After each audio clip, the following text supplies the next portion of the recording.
Después del trabajo, After Work, con Eduardo Castillo, Capital Radio. ¿Qué tal, amigos? Buenas tardes y bienvenidos un día más a este Cyber After Work, el programa de ciberseguridad de Capital Radio, y que hoy con Pablo Sanemeterio y Mónica Valle va a detenerse en la lucha contra la ciberdelincuencia. Ya lo hemos hecho, hemos ofrecido pequeñas píldoras a lo largo de estas últimas semanas, pero por fin hemos conseguido que nuestro invitado hoy, Juan Álvarez de Sotomayor, el jefe del Departamento de Delitos Telemáticos de la Guardia Civil, esté en este estudio para hablar largo y tendido sobre cómo ha ido este 2021 en cuestión de ciberdelitos y cómo están arrancando y qué prevén que va a pasar, no en cifras obviamente, porque eso hasta que no termine el año no se sabe, pero sí en tendencias en las ciberamenazas y en la ciberdelincuencia, que ya nos adelantaba fuera de micro, la pandemia ha hecho pues que se dispare y que los porcentajes aumenten considerablemente. Bueno, pues enseguida vamos a hablar con él sobre la lucha contra la ciberdelincuencia en un programa en el que, por supuesto, también hablaremos de cómo se lucha de otra manera, desde el lado de la investigación técnica en este caso. Y es que con los especialistas de Netskope sabremos cómo se evoluciona en la protección de entornos donde ya estamos todos trabajando, comprando, viviendo, almacenando en entornos cloud. Bueno, pues con Samuel Bonete, el director regional de ventas de Netskope, hablaremos de si realmente todos que estáis en la nube, especialmente vosotros que sois empresas, sabéis el grado de seguridad que os dan pues aquellos proveedores de servicios de utilidades en la nube o simplemente de que soportan vuestra empresa en la nube. Bueno, pues de ello hablaremos enseguida con Samuel Bonete. Por cierto, que yo hablo de Pablo y de Mónica, pero no les he saludado todavía. Mónica, buenas tardes, ¿qué tal? ¿Cómo estás? Hola, muy buenas tardes. Pues un placer, como siempre, estar aquí. Hoy, además, que vamos a hablar de tantos temas, como decías, tan interesantes para todo tipo de público, usuarios, empresas, instituciones, algo que es necesario conocer, además. Pablo Sanemeterio, ¿cómo estás? Buenas tardes. Buenas tardes, Eduardo. Hemos echado el lazo a Juan ya, por fin, ¿verdad? Sí, ya por fin le hemos hecho el lazo. No es fácil echar el lazo a la Guardia Civil. Ha estado unos cuantos programas acompañándonos en plan pildorita, pero hoy por fin le tenemos en el estudio en entrevista como entrevistado y nos va a dedicar un buen rato a contarnos la gran labor que realiza la Guardia Civil. Y yo te iba a decir que estaba un poco triste que la presentación de hoy no era la misma que la de la semana pasada, que era mucho más bonita. Aquí, Edu, hay que ir increchendo, ya sabes. Son los fabulosos, los fantásticos, siempre generosos y agradables Pablo Sanemeterio y Mónica Valle. Con ellos vamos a hacer este repaso de noticias. Perdonadme, que no sé qué me ha pasado. Supongo que estos tiempos de enero. Vamos allá con las noticias.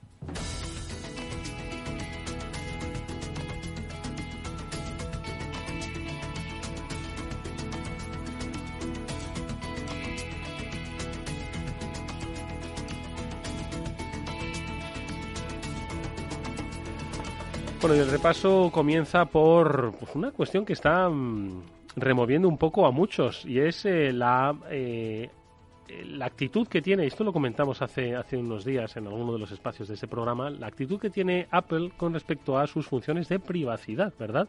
Siempre se ha dicho que Apple es pues muy suyo a la hora de ofrecer la privacidad a sus usuarios, pero esto pues no acaba de gustar a la industria con la que trabaja Apple, claro. Pablo.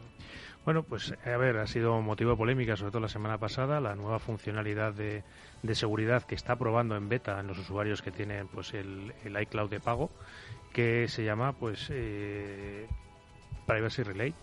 Y es una funcionalidad en la cual, gracias a tecnología y a que navegues con Safari, pues lo que están promoviendo es que tengas una mayor anonimidad y que eviten que las páginas web te hagan perfilados y te hagan esa identificación como cliente. Ya sabes que Apple un poco está desarrollando su eslogan o sus últimas campañas de publicidad muy relacionados con la privacidad de los datos, que ellos me van a encargar de proteger tus datos y que esos datos no sean vendidos. Uh-huh.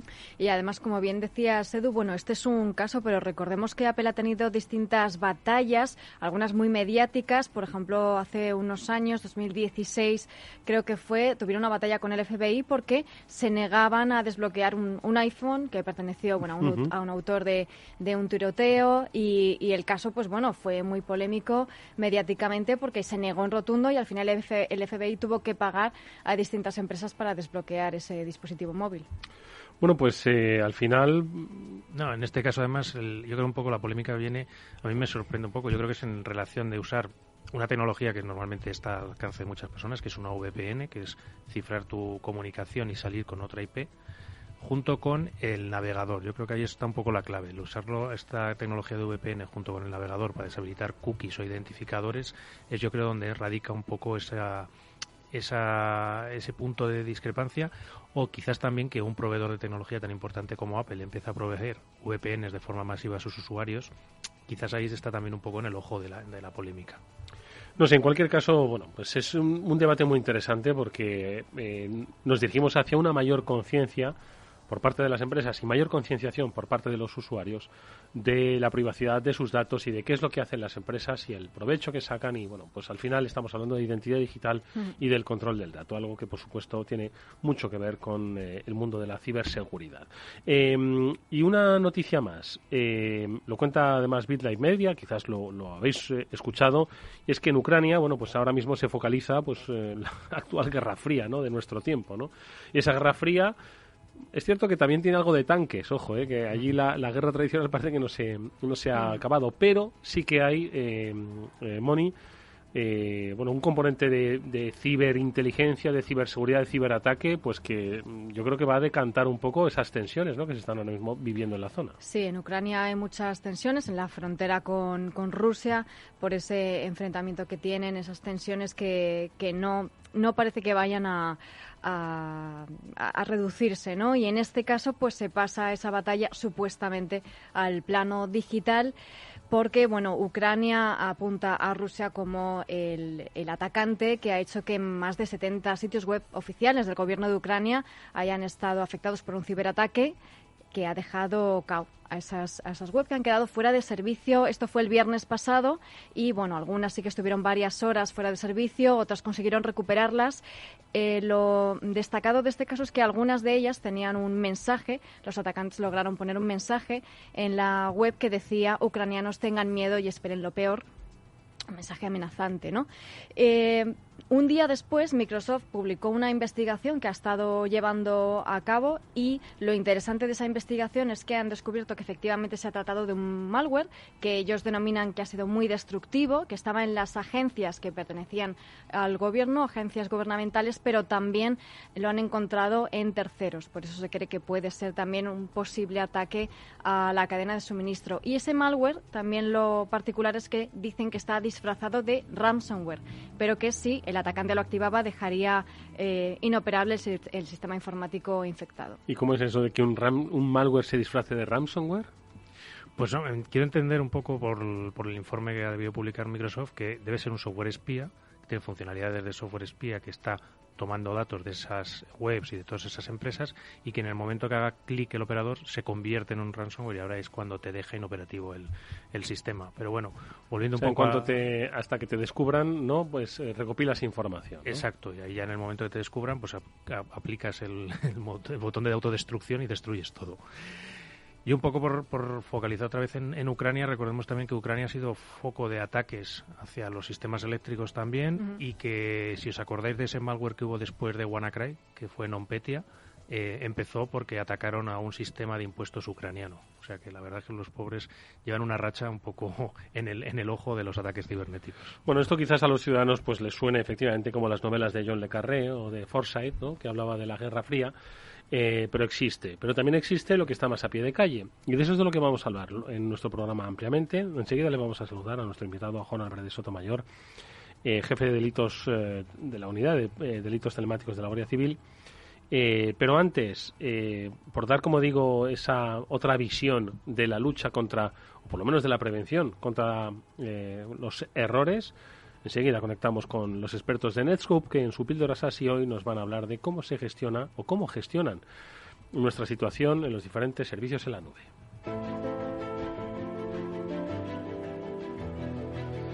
Y es Samuel Bonete, el director de ventas regionales de Netscope, quien nos va a explicar lo que en principio son acrónimos que quizás a la gente le resulte algo, primero, complicado de aprender y luego de entender. Pero en definitiva estamos hablando de que si nosotros al final estamos en la nube de empresas que nos ofrecen diferentes servicios, ¿no?, desde los propios servidores en donde está nuestra operatividad, también las propias aplicaciones que utilizamos para nuestro día a día.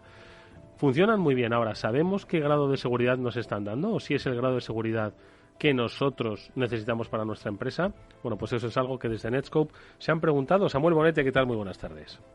Hombre, Edu, ¿qué tal? ¿Cuánto tiempo? Feliz año, aunque estemos ya a no sé cuántos de enero. Casi en marzo, Samu, casi en marzo.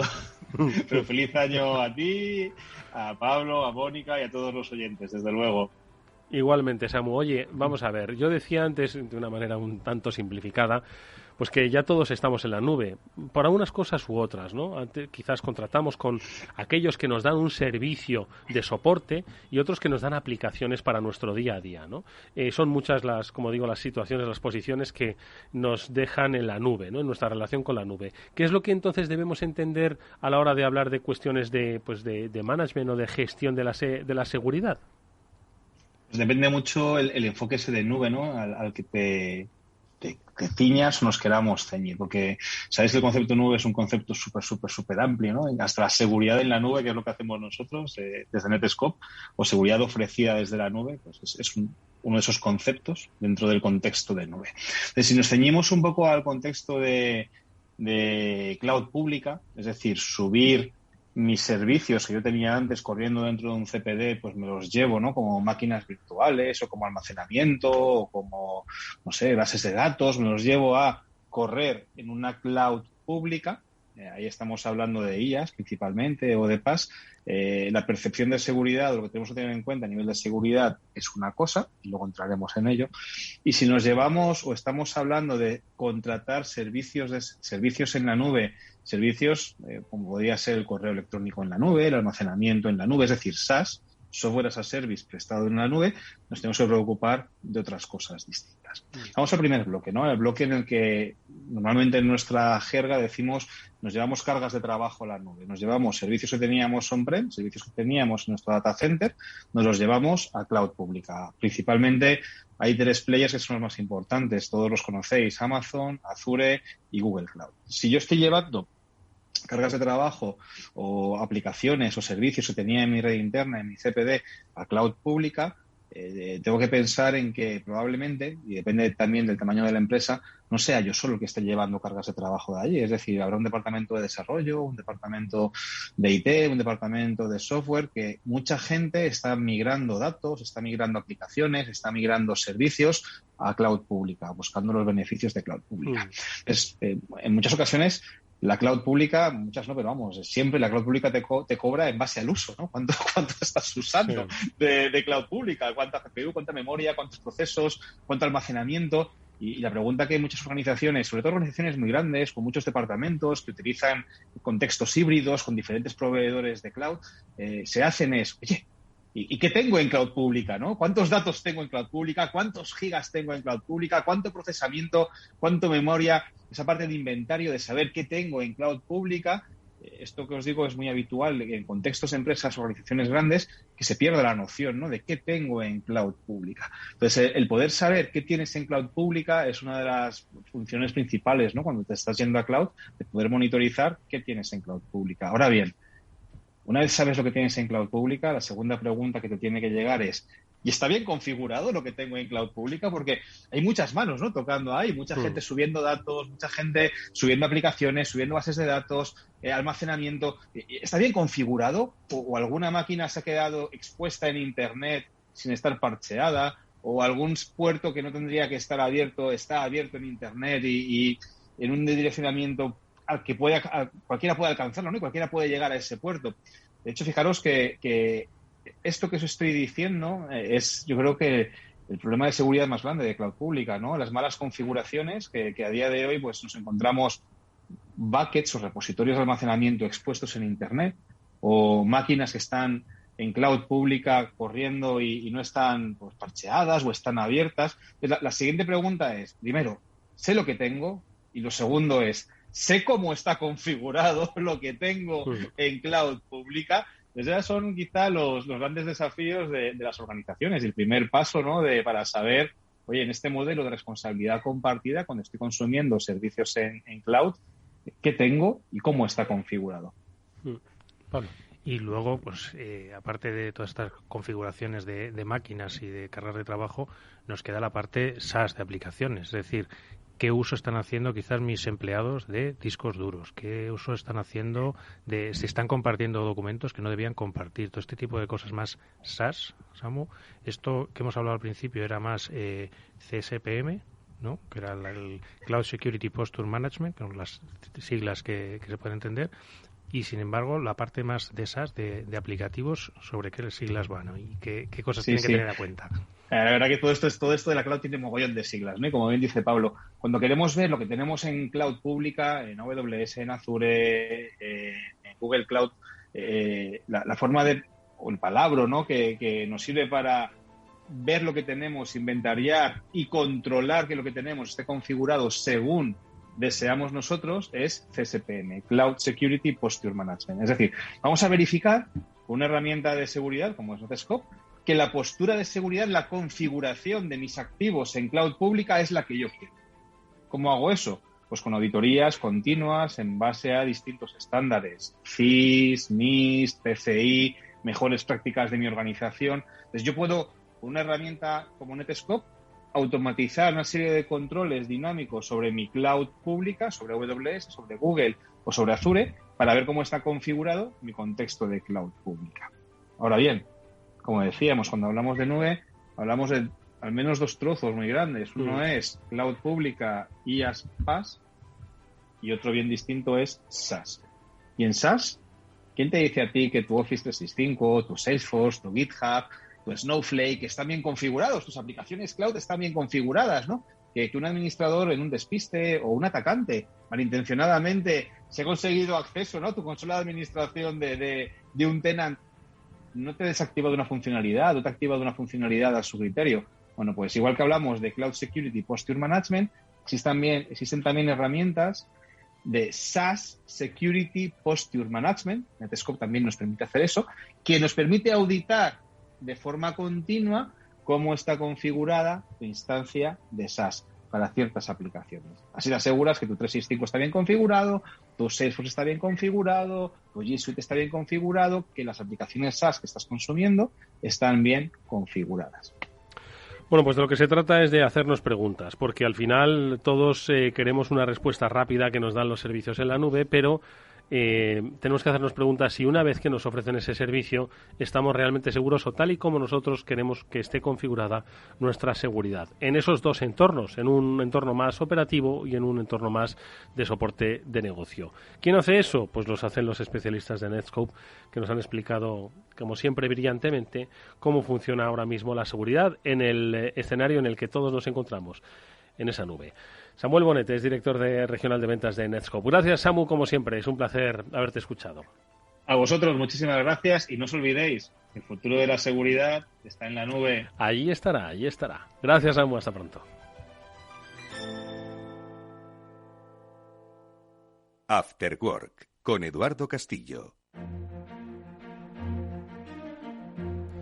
Ahora sí le saludamos, ya está aquí con nosotros. Él es el teniente coronel Juan Álvarez de Sotomayor, es jefe de Departamento de Delitos Telemáticos de la Guardia Civil.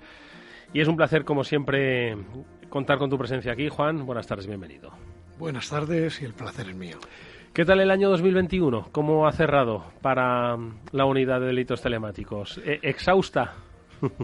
Un año un poco diferente, ¿no? Un poco diferente porque hemos salido del año pasado, del 20, que era el COVID, la pandemia, que nos quedamos todos encerrados en casa, y este año pues ha sido el año de intentar volver a la normalidad, que no lo hemos conseguido. Y es verdad que en el ámbito de la ciberdelincuencia igual, el cambio ha sido bastante grande. ¿Vale? No tenemos a lo mejor un poco... la delincuencia sigue creciendo, pero lo que sí que hemos visto ha sido un cambio muy grande hacia las ciberestafas.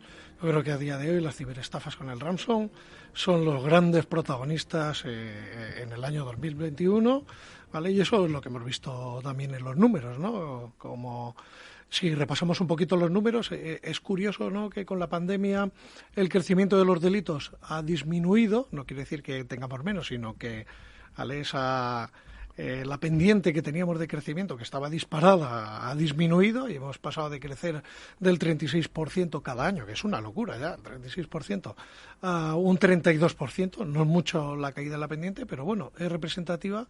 Y luego hemos pasado de que el 80% de los delitos que conocíamos eran ciberestafas a más del 90%. O sea, de alguna forma lo que estamos viendo es como toda la delincuencia está girando o se está derivando a eso, a ganar dinero seguro y rápido. Oye, Juan, una pregunta le formulo y ahora, por supuesto, seguimos comentando. ¿Por qué crece la ciberdelincuencia? ¿Porque hay cada vez más ciberdelincuentes? Antes había 100 y hoy hay 200.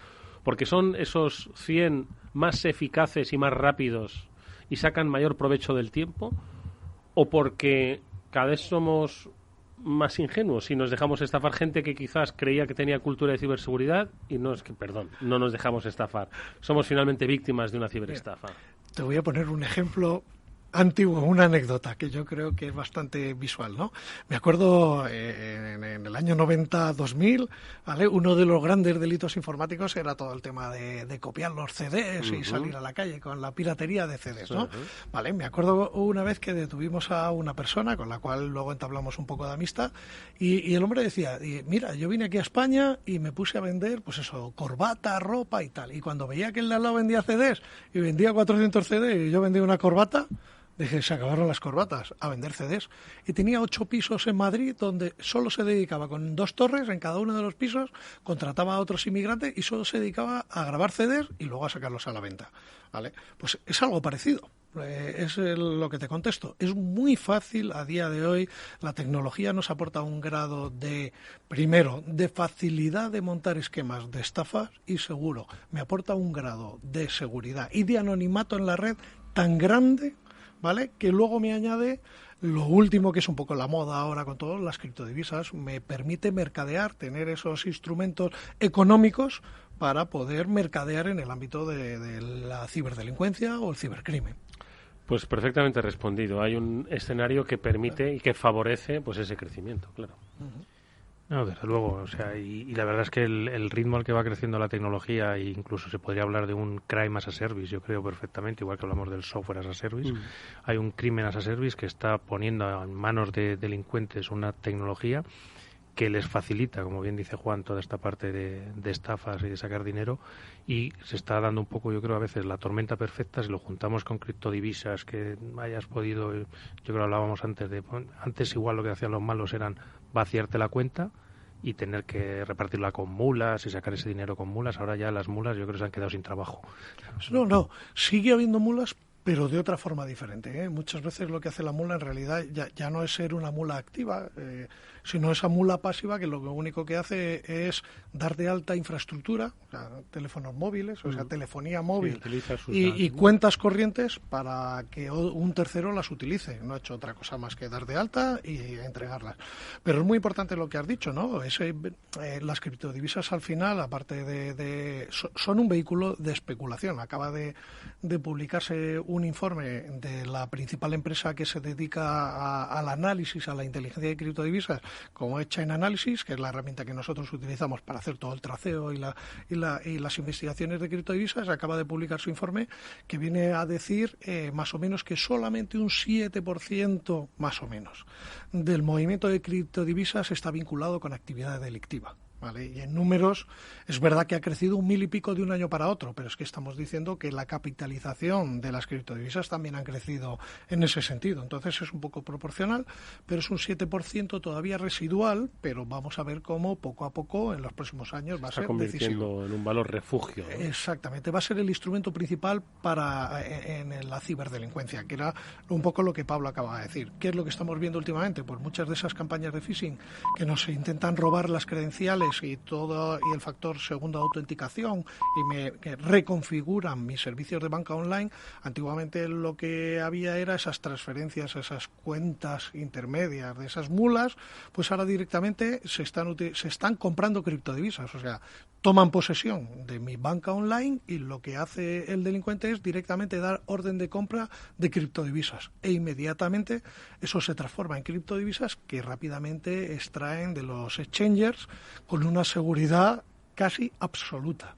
¿vale? Ahí tenemos que estar nosotros para buscar, como siempre, como la delincuencia tradicional, buscar el error que cometen los delincuentes para estar en ese momento y poder identificarlos, qué es lo que hacemos, y nos llevamos grandes sorpresas y muchas de las investigaciones acaban siendo exitosas, ¿no? No existe, siempre existe el delincuente perfecto. No, pero hay que estar ahí, ¿no? Hay que meter muchas horas, invertir mucho en tecnología. Y bueno, así la apuesta de la Guardia Civil un poco es eso. Hemos crecido, una de las cuestiones que me preguntabas al principio, en el año 2021, estamos creciendo muchísimo, estamos incorporando mucha gente. La Guardia Civil acaba de crear unos equipos que le llamamos los equipos @ en cada una de las provincias, muy enfocados para tratar con las víctimas, porque a las víctimas también hay que asistirlas a la hora de ser víctimas de este tipo de delincuencia, ¿vale? Y todo eso lo tenemos que perfeccionar para mejorar, sobre todo, que es la clave en todo este tema, es mejorar en la inteligencia que tenemos y que generamos para luchar contra la delincuencia. Ahora, si te parece, hablamos de la eficacia del trabajo que hacéis en Guardia Civil, la detención o la desarticulación de bandas y sobre todo de los perfiles. Ahora sí que les lo comentamos. Pero bueno, Moni, tú seguro que también tienes muchas buenas preguntas. Sí, Juan, pues justo nos estabas comentando los equipos @ y precisamente hace unas semanas un compañero tuyo de Guardia Civil, Antonio, que es oyente del programa, si nos está escuchando. Un saludo para Antonio y todos los oyentes. Un saludo para él.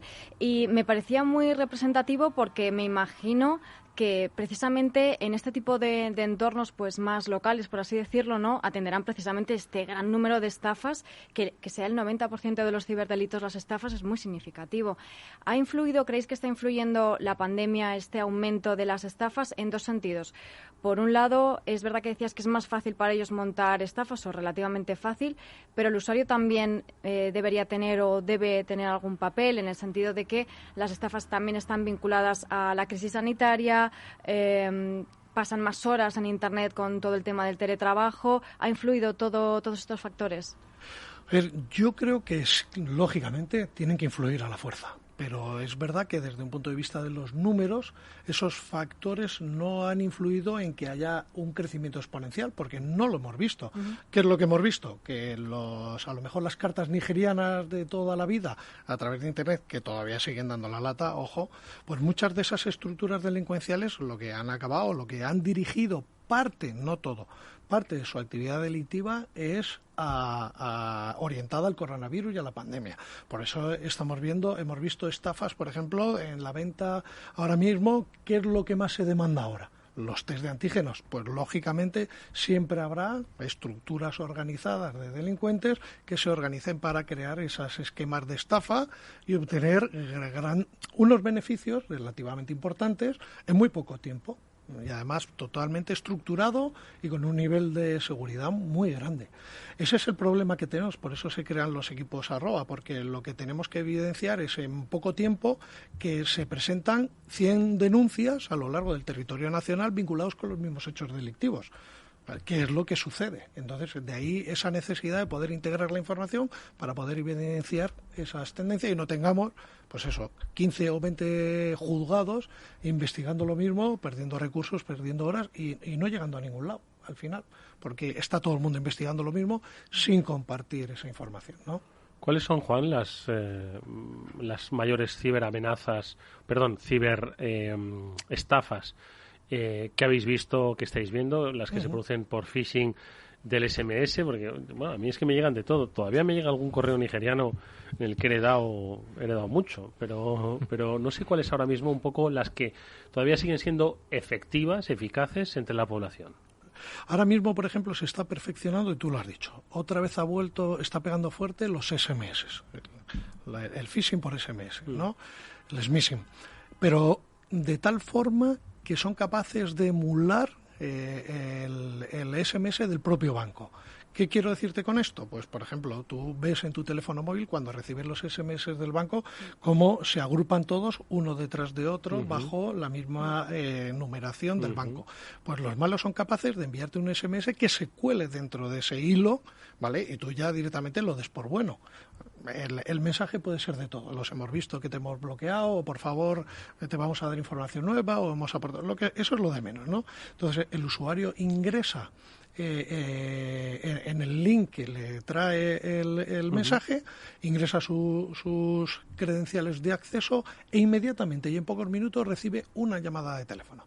Desde el mismo teléfono que utiliza el banco para ponerse en contacto con el cliente. O sea, son capaces también, a través de, entre otras tecnologías de llamadas internacionales, son capaces de emular el número de teléfono desde el que habitualmente te llama el banco y un call center delictivo, que los hemos visto, si buscáis un poquito en YouTube, en Reino Unido estuvieron pegando mucho, desde la India, pues muy parecidos, call center donde una persona de forma totalmente amigable y con un conocimiento muy grande del funcionamiento del banco que están suplantando, pues obtiene el resto de la información que necesitan para que, lo que hemos dicho, resetearte tus cuentas, entrar en tu clave, entrar en tus servicios bancarios.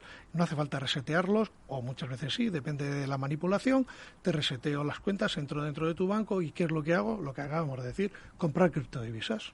Eso es lo que estamos viendo últimamente como más novedoso y además que se está replicando en todos los bancos, ¿vale? Y es muy difícil porque al final el banco dice, yo es que aquí no tengo ningún tipo de actuación desde un punto de vista que a mí lo que hacen es suplantar mi identidad y mis mecanismos de seguridad por un tercero. Sí, el banco no puede nada más que decir, oye, que yo nunca te voy a enviar un SMS, ¿no? Pero ahí pasamos otra vez a otra de las grandes cuestiones cuando hablamos de estos temas. Tenemos que concienciar a la sociedad, claro que hay que concienciarla, lógicamente, ¿vale? Hay que concienciarla como hemos hecho en el ámbito, por ejemplo, siempre utilizo y generalmente siempre lo usamos todos, muchas veces, ¿no?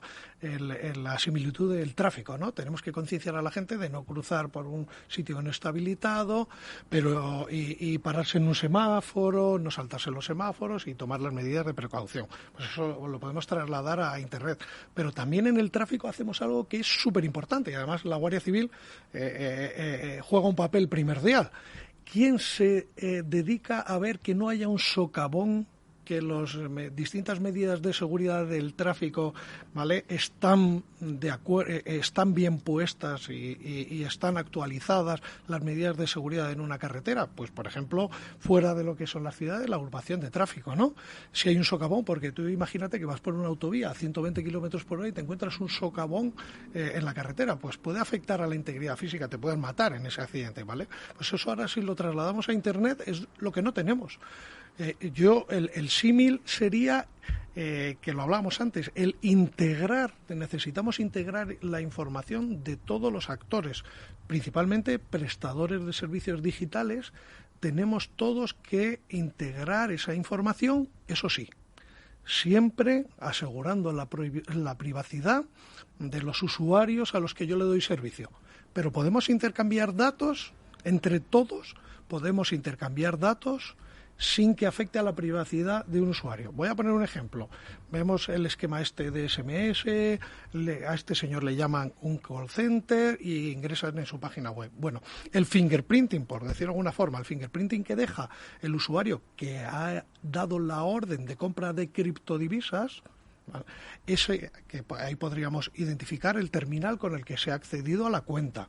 Podemos identificar, lógicamente, la dirección IP y podemos identificar muchísimos datos más, ¿vale?, como la resolución de la pantalla, el sistema operativo que utiliza. Es que podemos ver si utiliza una máquina virtual, por ejemplo, también. O sea, el fingerprinting que se te puede hacer por parte de la empresa o del banco es muy grande. El propio banco, a partir de esos indicadores iniciales, puede ver si el mismo perfil ha accedido a otras cuentas del banco, sin que afecte a la privacidad de ningún usuario, ¿vale? Y puede identificar otros comportamientos que haya podido hacer el malo dentro de sus sistemas. Y esa información se puede compartir con otros bancos. Y otros bancos nos dirían, oye, pues hemos visto los mismos indicadores de compromiso en las mismas actividades delictivas. Y luego pasaríamos a los operadores de comunicaciones, que a partir de la telefonía nos podrían hacer tranquilamente la investigación para ver cómo esas llamadas internacionales o nacionales las podemos cotejar sin llegar en ningún caso a afectar a la privacidad del propietario de esos números. Pero con toda esa información sí que podríamos perfectamente identificar cuáles son esas técnicas, esas tácticas, esos procedimientos que utilizan las distintas estructuras organizadas de ciberdelincuentes para que eso luego se transforme en un informe o policial o un informe de la Fiscalía para podernos ir al juzgado y ya romper esa privacidad y ya poder contar con todos los elementos necesarios para identificar a esas estructuras delincuenciales. O trabajamos así o no podemos. Dicho de otra forma, si seguimos trabajando en que la seguridad recaiga sobre la concienciación del ciudadano, no vamos a llegar a ningún lado. Porque al ciudadano no le podemos dar la responsabilidad de decirle, tú tienes que saber perfectamente si el mensaje que recibes es de tu banco o no es de tu banco. O ingresar en la página web del negocio en el cual estás buscando comprar esa televisión o ese producto de electrónica que estás buscando, la responsabilidad es tuya de saber si el portal es bueno o es fraudulento. Es que eso es un error. ¿Es importante formar y concienciar? Perfectamente. Y hay que invertir un montón. Pero ahí no nos podemos quedar porque no vamos a llegar a ningún lado. Estoy de acuerdo, o sea, el mensaje se queda bastante corto y sobre todo descargar la responsabilidad en personas que quizá no tienen esa formación, ya no digo en ciberseguridad tecnológica, es un poco pues dejarles un poco en medio de la jungla de alguna forma. Pero bueno, yo creo que de alguna forma hay que trabajar en esa cooperación, como bien marcas, y habrá que ir definiendo quiénes son los que establecen este tipo de medidas. Yo quería volver un poco, que nos hemos quedado yo creo al final sin la pregunta un poco, de ver cómo había ido el año pasado en cuanto a operaciones, si se ha detenido, si se ha perseguido y si realmente se ha podido llegar a coger a delincuentes, porque muchas veces nos queda la sensación de que queda impune sí, claro, el como crimen, todo es cripto, fácil. Como no tiene está en la nube, está rostro, por allí perdido, no tienen nombre. Pero no significa que no podamos identificar a las personas que hay detrás de las distintas direcciones de criptodivisas.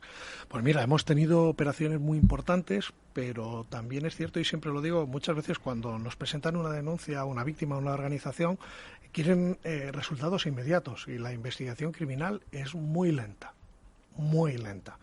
¿Qué quiero decirte con esto? Pues mira, y lo sabes porque lo hemos comentado, iba a dar una charla, bueno, la charla que doy todos los años en las jornadas STIC del Centro Criptológico Nacional, y vamos a explicar una operación que de alguna forma evidenciaba, ¿vale?, que sí que se puede llegar a identificar a partir de esos indicadores de compromiso que te pueden identificar que hay un APT famoso detrás del ciberataque, pues íbamos a explicar una operación que estamos llevando a cabo donde a partir de esos indicadores que podrían pensar que había un APT, al final lo que teníamos era una estructura organizada en España que había hackeado una organización, pero la investigación todavía continúa.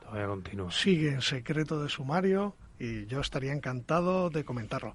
Pero bueno, hemos tenido operaciones en el ámbito de criptodivisas, que sí, eso sí que lo comentamos y lo hicimos público, que tuvo bastante repercusión, porque no es que se nos escapara, sino que la persona que había montado el esquema de inversiones en criptodivisas, que en 72 horas ganó más de 500.000 euros creando una nueva moneda de criptodivisa, y la verdad es que estaba muy bien montada.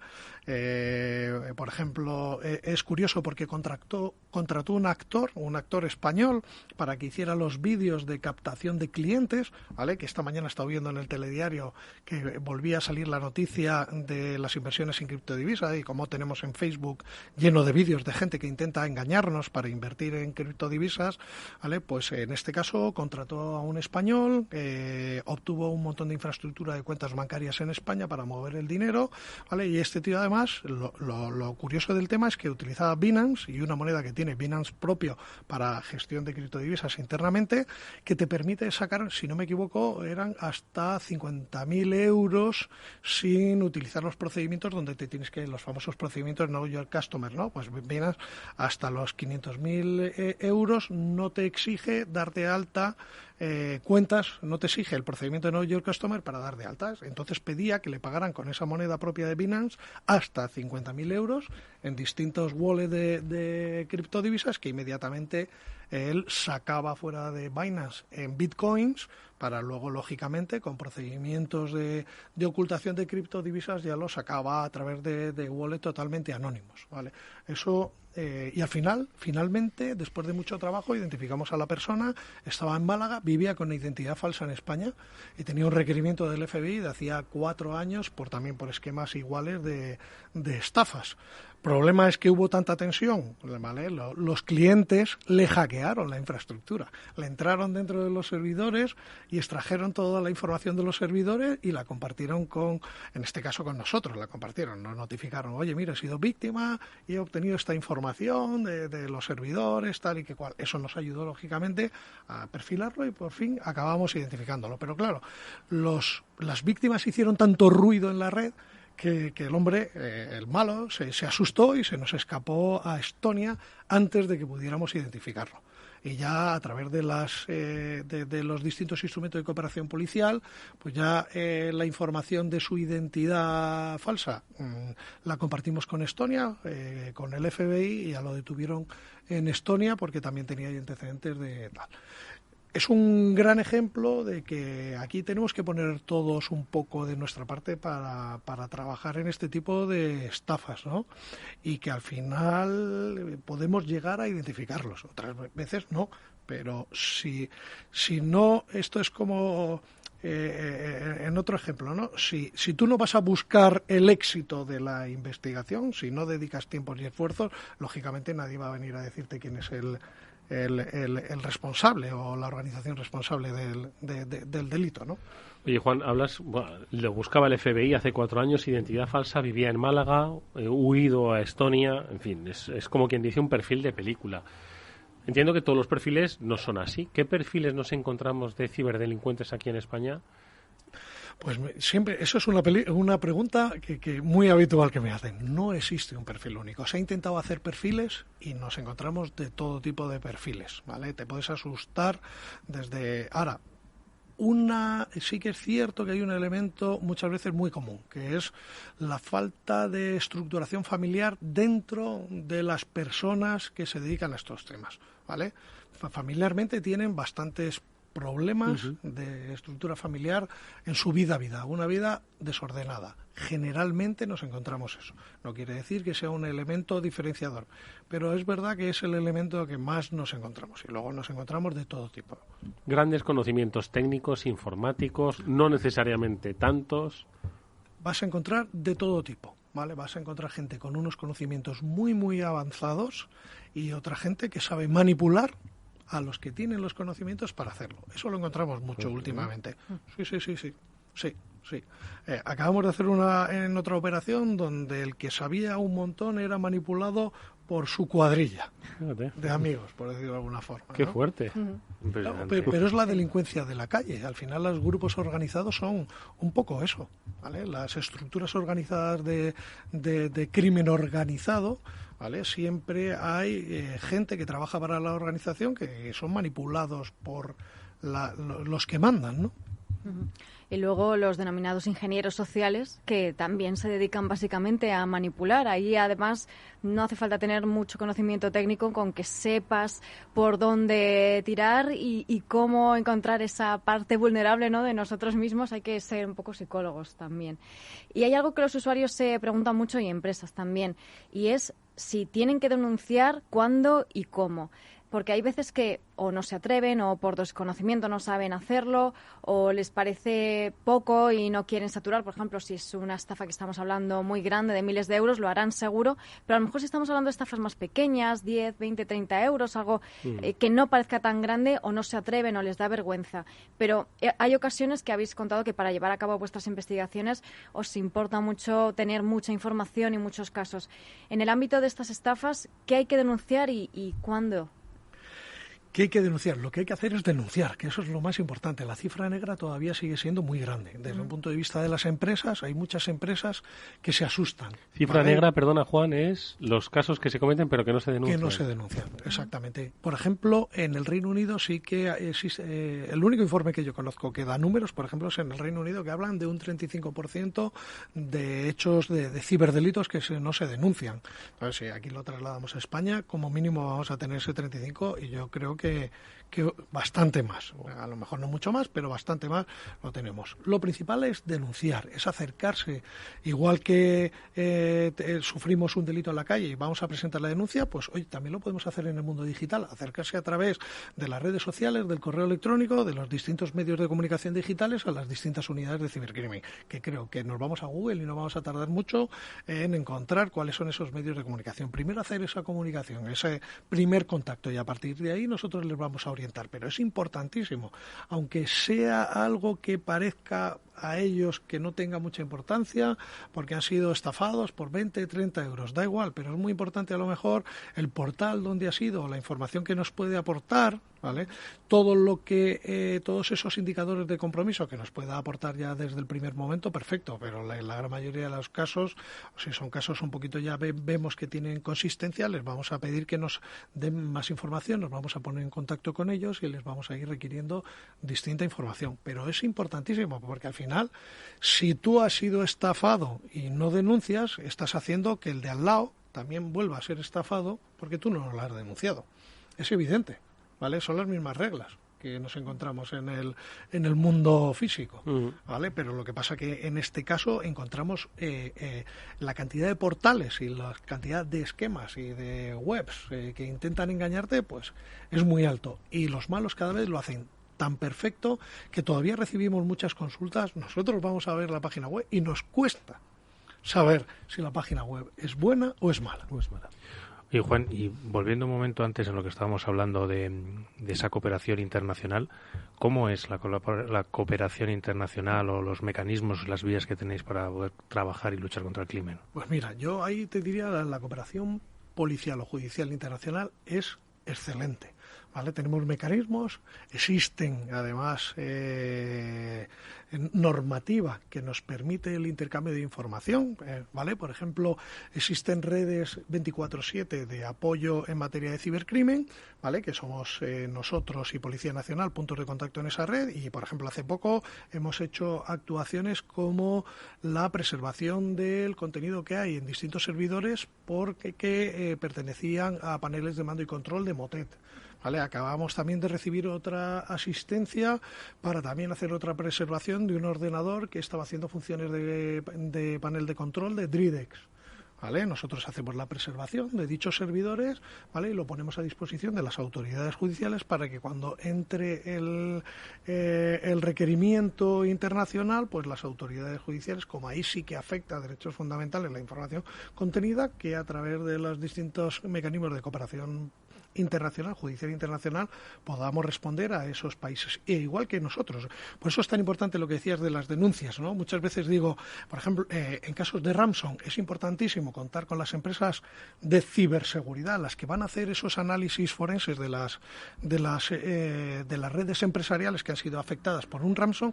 Es importantísimo contar lo más rápido posible con los indicadores de compromiso iniciales del ciberincidente, porque nos va a permitir a nosotros pedir esa preservación de ese panel de mando y control o pedir esa preservación de la información exfiltrada, que va a ser en la gran mayoría de los casos, que ese es otro problema en los temas de ransom, que siempre cuando vienen y nos denuncian un ransom, siempre nos dice la empresa, no ha habido exfiltración, y a los 4 o 5 días, ¿vale? Ya vienen diciendo, bueno, sí, ya lo hemos detectado y ya hemos tenido exfiltración. Generalmente siempre va a haber exfiltración, pero es muy importante. Por eso foros, ¿vale? Y cadenas de radio como esta permiten que los cuerpos de policía y las empresas de ciberseguridad, ¿vale?, estemos cercanas y estemos luchando contra este tipo de amenazas codo con codo para que, oye, Juan, en un momento dado, oye, me ha presentado una denuncia tal empresa, quieren presentar la denuncia, pero ya tengo los indicadores de compromiso, los podemos intercambiar ya con vosotros para que vayáis utilizando las primeras medidas. Por ponerte un ejemplo, y siempre pongo el mismo y puedo dar hasta la información. No sé si sabéis que en enero del año 2019 Abanca sufrió un hackeo, la red, y dieron órdenes de transferencia por valor de 15 millones de euros y tuvieron que parar la red de cajeros automáticos una mañana. no hubo problema. Ahí se trabajó muy bien, se hizo la mitigación de forma adecuada. La empresa que les asistió, además, les asistió desde dos puntos de vista. Desde el punto de vista técnico, haciéndoles la detección del incidente y mitigando dentro de la red informática para contener las derivadas que había del hackeo, e inmediatamente la parte legal nos iba a nosotros notificando los indicadores de compromiso y toda la información que iba saliendo del incidente. Eso nos permitió que a través de la red de 24/7 dar órdenes de preservación y de bloqueo del dinero que se había transferido, y se quedó bloqueado. En ningún caso llegó a los autores del incidente. Otra cosa es que de la investigación criminal, ¿vale?, pues todavía nos cuesta mucho el poder progresar hasta identificar a las personas responsables. Pero ahí está la investigación. Pero es un buen ejemplo. Bloqueamos todo el dinero y eso hizo que, lógicamente, que los autores del incidente no consiguieran, ¿vale?, lo que habían intentado. Objetivo. ¿Vale? Que bloquear el dinero es lo más importante, les dejan sin su objetivo. Vale, pero en los casos de Ramson es muy, muy importante poder hacer esa preservación y el bloqueo de la información filtrada, que la vamos a encontrar, ¿vale?, en esas direcciones IP. Por eso es tan importante que trabajemos de forma conjunta. Ahora, a nivel de Europol ha creado un mecanismo que es muy innovador, que si lo buscáis un poco en Internet viene recogido, que es el JCAT. El JCAT es un grupo de trabajo, un grupo de personas que hay permanentemente en Europol, ¿vale?, a disposición de las unidades nuestras. O sea, son gente nuestra que hemos desplegado ahí y está para intercambiar información en tiempo real en una investigación. Ejemplo, yo inicio una investigación donde tengo derivadas en Alemania, en Reino Unido, todavía Francia. Yo subo la investigación al JCAT y inmediatamente la persona que yo tengo ahí intercambia los indicadores y la información de la investigación con los responsables de esos cuerpos de policía, que a su vez lo trasladan de forma inmediata a los distintos países para hacer esas preservaciones, para hacer esas gestiones, el poder identificar una dirección IP, el preservar todos los datos de contratación de servicios digitales para que cuando lleguen los mecanismos podamos contar con esa información y no se pierda por el camino.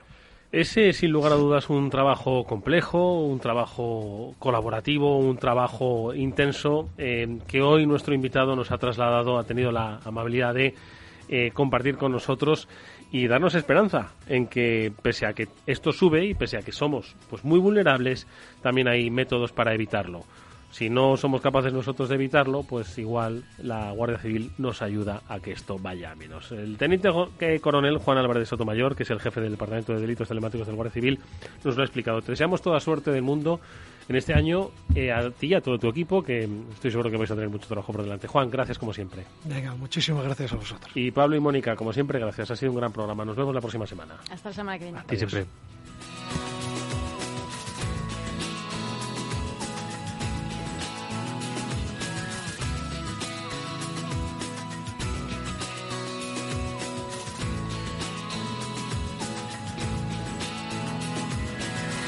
After Work, con Eduardo Castillo. ¿Qué es ir más allá? Con Arval podrás llegar donde te propongas de la forma más sostenible y desplazarte como y cuando necesites con una oferta de renting sostenible, segura y conectada. Y preocuparte solo de conducir porque nosotros nos ocupamos del resto. Arval, la transición energética arranca aquí. Más información en arval.es. Capital Radio Madrid 105.7. En Hospital HLA Universitario Moncloa cuidamos de ti y de tu tiempo con un servicio de urgencias ágil y eficiente las 24 horas, los 365 días del año. Urgencias pediátricas y de adultos con profesionales altamente cualificados y tecnología de vanguardia. Hospital Moncloa, contigo cuando más lo necesitas. Estamos en Avenida Valladolid 83. Esto te estás perdiendo si no escuchas a Luis Vicente Muñoz en Capital, La Bolsa y la Vida. Si esta fuera la inauguration speech de John Fitzgerald Kennedy, pues diría que no se pregunten ustedes qué puede hacer la Seguridad Social por ustedes, sino qué pueden hacer ustedes por la Seguridad Social. Pues después de 130 años, la Seguridad Social, que ha servido admirablemente bien a la sociedad y a la civilización, está exhausta. No te confundas. Capital, la bolsa y la vida. El original. Capital Radio.